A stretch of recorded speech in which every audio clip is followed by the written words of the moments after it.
Alright, this video I'm going to talk about habits. And just FYI, I'm recording a bunch of videos today because it's a rainy day and I've got some downtime and I've got a bunch of ideas bouncing around my head. So I'm wearing the same shirt because I'm doing these all back to back. It's not like I wear the same shirt every day for a week in a row. But back to habits. So habits are what I consider these kind of like sneaky, under the surface things that really control our life. And there's a quote that's attributed to Aristotle, I believe, that says, "We are what we repeatedly do. Excellence then is not a act; it's a habit."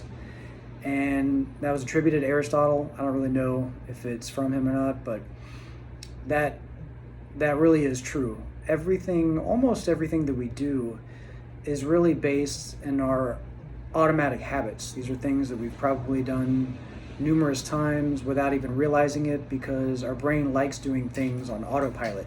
It saves a lot of resources. It makes it, when you're doing something very repeated over and over, like I mentioned in the last video, you're only firing a small number of neurons versus if you're doing something completely different, your brain is more lit up, but it takes more resources. The brain likes to conserve resources, so it likes habits. That can be a good thing if we have good habits that work towards what we want to accomplish. But we all have bad habits. Bad habits are obviously something that, let's take smoking for instance. It's probably the number one bad habit that everybody knows. The actual addiction to nicotine it only lasts like somewhere between 2 weeks to maybe a couple of months. That's the biological addiction to nicotine. Everything that's past that, the reason it's so hard to quit smoking is because you've established a very ingrained habit. It's not that your brain or your body is craving the nicotine, it's that your brain is craving, and it's actually a dopamine hit. Your brain is craving that satisfaction that act of smoking used to give you. And smoking is, I've never been a smoker, but I've known a lot of smokers and been around them my whole life. You're usually doing smoking around something that's enjoyable. You just ate a meal, feel good, you're smoking. You're hanging out with friends, you're smoking. You're having a drink, you're smoking. So it's not just that smoking happens in a vacuum, it's that it also is tied in with other good feeling sensations. So your brain kind of gets linked, that smoking and good feeling, that little dopamine rush. And that's why it's so hard to link, because your brain remembers that good feeling. It wasn't necessarily coming from the cigarette, it was coming from the things going on at the time, in your environment.